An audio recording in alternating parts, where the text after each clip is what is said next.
Line में आपका स्वागत है।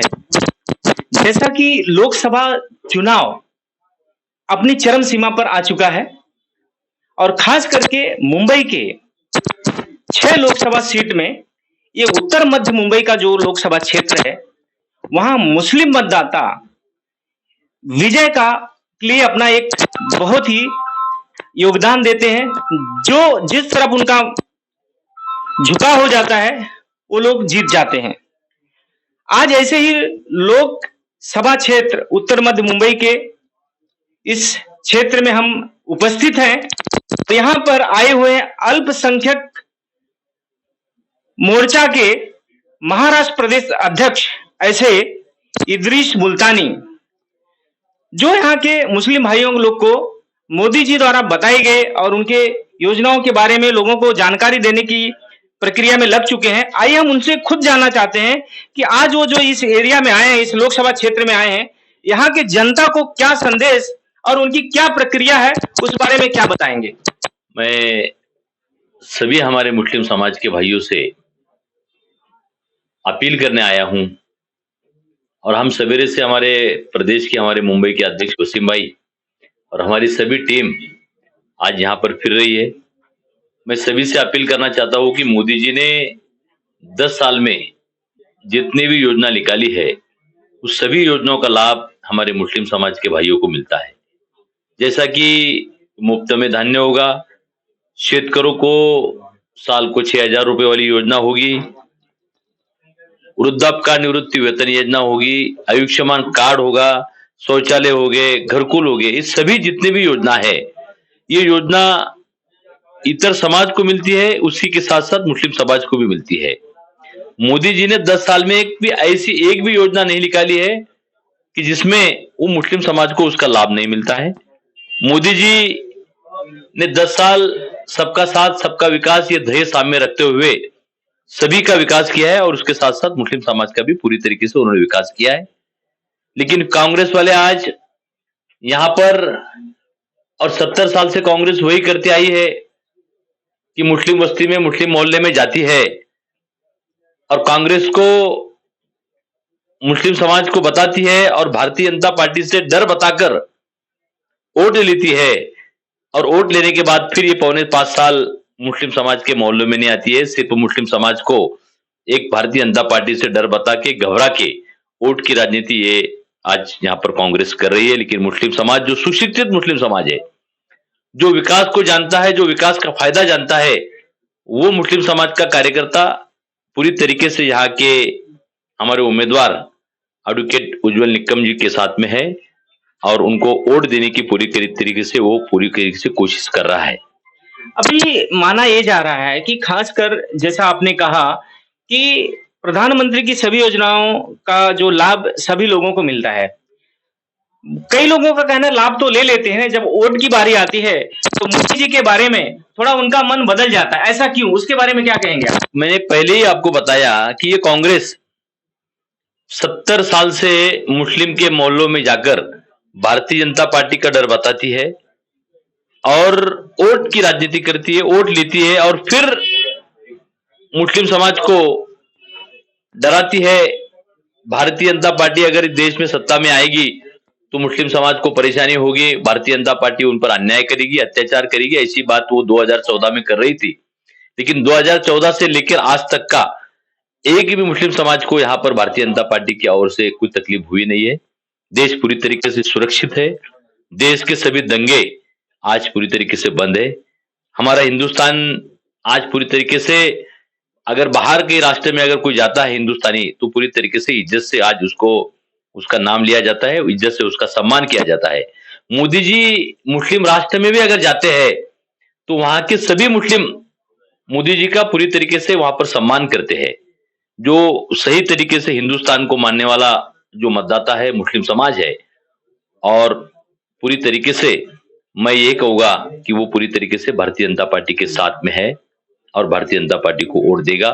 कांग्रेस ने जो अभी आपने बताया है कि जो भारतीय जनता पार्टी के दिल में डर पैदा करती है, ये कांग्रेस की रणनीति है। कांग्रेस ने मुस्लिम समाज को शैक्षणिक दूर रखने का काम किया है। 70 साल में एक पिछड़ापन रखने का काम कांग्रेस ने किया है। आज देखा जाए तो मुस्लिम समाज का विकास में पूरी तरीके से कांग्रेस ने नहीं की है। विकास उन्होंने किया है और आज वो भारतीय जनता पार्टी के बारे में बात कर रहे हैं। लेकिन जो सुशिक्षित मुसलमान है, मैं फिर से कहूंगा कि वो पूरी तरीके से भाजपा को वोट करेगा। ये कहना है कि भारतीय जनता पार्टी अगर इस बार फिर सत्ता में आ गई तो संविधान बदली कर देगी।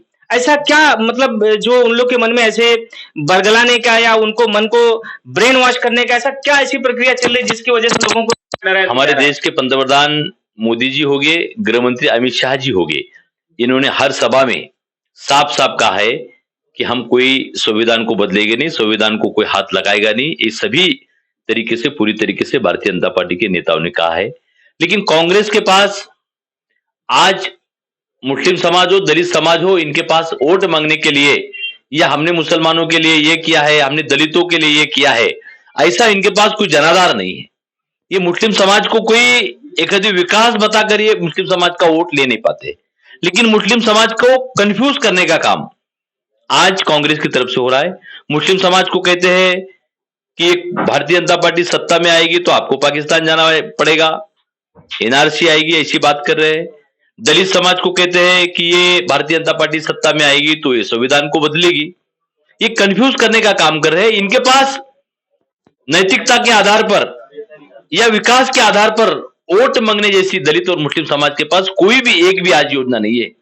मैं तो यह कहना चाहता हूं कि इन्होंने ये कहने के बजाय हम सत्ता में थे तो हमने मुस्लिम समाज के लिए, दलित समाज के लिए क्या किया, इस बात उन्होंने कहना चाहिए और इस बात पे उन्होंने वोट मांगनी चाहिए। लेकिन वो बात उनके पास नहीं है। उन्होंने मुस्लिम समाज और दलित समाज के लिए कुछ भी नहीं किया है। मुस्लिम समाज को शैक्षणिक से दूर रखने का काम कांग्रेस ने किया है। इदरीस जी, और दूसरी बात ऐसे भी चल रही है कि जो सीए को लेकर और एनआरसी को लेकर लोगों में भी एक भ्रम है और एक शायद दुविधा है या उनके समझ में नहीं आ रहे, आप बराबर समझा नहीं पा रहे हैं। तो उस बारे में आपको इनको क्या संदेश देना चाहिए? मैं हमारे मुस्लिम समाज के सभी भाइयों से एक विनती करना चाहता हूं कि सीए जो कायदा अभी हमारे मोदी जी और हमारे गृह मंत्री अमित शाह जी ने उस बिल को पास किया है। सीए जो कायदा है ये नागरिकत्व देने का कायदा है। ये किसी का नागरिकत्व छीनने का एक कायदा नहीं है। आपने देखा होगा 2 दिन पहले कुछ 14 लोगों को नागरिकत्व दिया है, तो यही कायदे की ओर से दिया है। लेकिन कांग्रेस को पूरी तरीके से मालूम है कि मुस्लिम समाज शिक्षा से दूर है, शैक्षणिक दूर है। 70 साल से उनको यह भी मालूम है कि मुस्लिम समाज का वोट कैसा लेना चाहिए, मुस्लिम समाज को हर इलेक्शन में कौन से मुद्दे पर उन्हें भड़काना चाहिए, कौन से मुद्दे पर उनको कंफ्यूज करना चाहिए, ये कांग्रेस को पूरी तरीके से मालूम है। मैं मुस्लिम समाज के सभी नेताओं और सभी कार्यकर्ताओं से अपील करना चाहता हूं कि सीए जो कायदा है ये नागरिकत्व देने का कायदा है, किसी का लेने का कायदा नहीं है। लेकिन आज मुस्लिम महल्लों में, मुस्लिम गलियों में, मुस्लिम वार्ड में आज मुस्लिम हमारे युवक हो गए, हमारे अशिक्षित जो कार्यकर्ता हो गए, उनको आज डराया जा रहा है, उन्हें धमकाया जा रहा है कि भारतीय जनता पार्टी सत्ता में आएगी तो आपको पाकिस्तान जाना होगा, कहीं कह रहे बांग्लादेश जाना होगा, कहीं कह रहे अफगानिस्तान जाना होगा। भाइयों, ये कायदा जो है सीए ये नागरिकत्व देने का कायदा है, किसी का लेने का नहीं है। लेकिन फिर भी ये कांग्रेस वाले आपको फिर से 70 साल से जो करते आ रहे हैं वो कर रहे हैं और आप उनका सुन रहे हैं।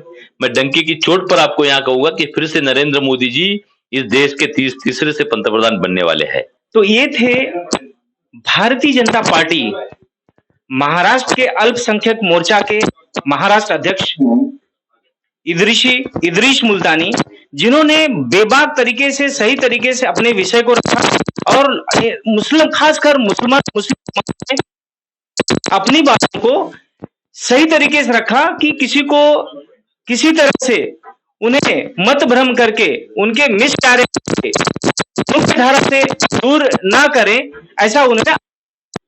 अगर महाराष्ट्र की बात करें तो पहले देवड़ा जी, फिर संजय निरुपम जी, उसके बाद अशोक चौहान जी। प्रदेश से शुरू हुआ यह सिलसिला जिले तक आ गया है। इस समय हम उत्तर मध्य मुंबई के लोकसभा क्षेत्र में हैं। सच कहें तो यहाँ के कांग्रेस के बहुत ही वरिष्ठ नेता और कार्यकर्ता अमान जी हैं। हाँ, तो अमान जी, हम आपसे ये जानना चाहते हैं, भारतीय जनता पार्टी और मोदी जी का कौन सा ऐसा कार्य है जो आपको प्रभावित किया और आप आज भारतीय जनता पार्टी के समर्पित कार्यकर्ता हो गए? सबसे पहले तो मैं 3 तलाक की बात से सहमत हूं। जो मोदी जी ने किया है 3 तलाक के लिए, वो सबसे बेहतरीन काम हुआ है, सबसे अच्छा काम हुआ है। जो काम 70 सालों में कांग्रेस नहीं कर पाई, वो मोदी जी ने किया 3 तलाक के मैटर पे। बहुत से ऐसे मुद्दे हैं मुसलमानों के जो कांग्रेस ने सिर्फ 70 साल से सिर्फ उनको मुस्लिम वोट चाहिए था, मुस्लिम नेता नहीं चाहिए था। आज मोदी जी के अंदर वो चीज नहीं है। जैसे लोग यूपी के अंदर कहते हैं कि भाई यूपी के अंदर मुस्लिम नेता कोई नहीं। आज दानिश अंसारी को योगी आदित्यनाथ साहब ने जैसे राज्यसभा का अपना विधान परिषद का उनको बनाया, उनको माइनॉरिटी का चेयरमैन बनाया यूपी के अंदर। तो ऐसी बहुत सी बातें हैं। कांग्रेस सिर्फ आज तक 70 सालों से मुसलमानों के लिए क्या किया? कांग्रेस ने मुसलमानों के लिए कुछ नहीं किया। कांग्रेस ने सिर्फ कांग्रेस ने मुसलमानों के लिए ये किया कि भाई आप वोट डालो, आपको नेता की कोई जरूरत नहीं है, हम बैठे हैं आपके साथ में। और जो भी आज तक 70 सालों के अंदर मुसलमानों के साथ में कांग्रेस ने किया है, वो हिंदुस्तान का हर आदमी इस चीज को जानता है। और भाजपा ने क्या किया, वो भी हिंदुस्तान का मुसलमान इस चीज को अच्छे से जानता है कि मोदी आज हमारे लिए क्या कह रहे हैं। दूसरा, मोदी जी को कहने के लिए आदमी कुछ भी कहता है, लेकिन सबसे बेस्ट नेता मिस्टर मोदी, नरेंद्र मोदी, दामोदर नरेंद्र मोदी साहब हैं हमारे। और मोदी साहब कैसा है कि कांग्रेस हमारे लोगों को पेलती है पीछे से रख के। आज कांग्रेस के राज में क्या नहीं हुआ है 70 सालों के अंदर, आप मुझे बताइए। जबकि सब कुछ होने के बाद में बाबरी मस्जिद का मसला ले लो, कांग्रेस के राज में हुआ। शिलान्यास कांग्रेस के राज में हुआ।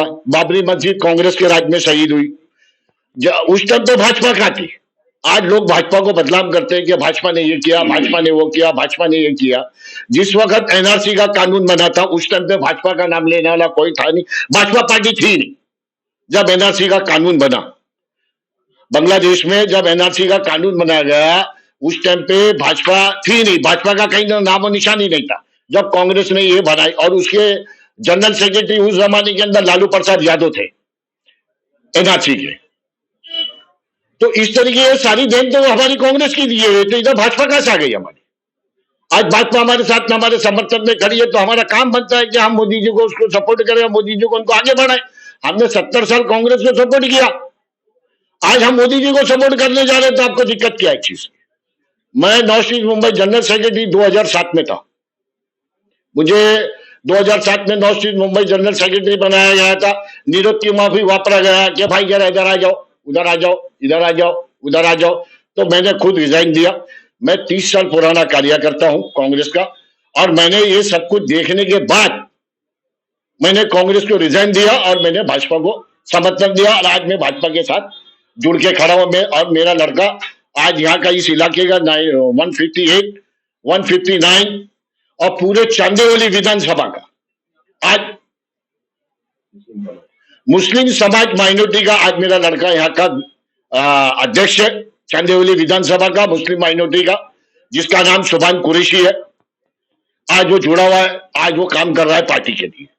तो सच कहें तो आज उत्तर मध्य मुंबई लोकसभा क्षेत्र से एडवोकेट उज्जवल निकम को जिताने के लिए मुस्लिम समाज भी पूरी तरह अपने दमखम से इस लड़ाई में उतर चुका है, और यहाँ से अब की बार भारी मतों से एडवोकेट उज्जवल निकम को जिताएंगे, ऐसा इन्होंने भरोसा दिलाया। मैं हरिकेश जायसवाल, कैमरामैन करण दास के साथ, चांदीवली, मुंबई।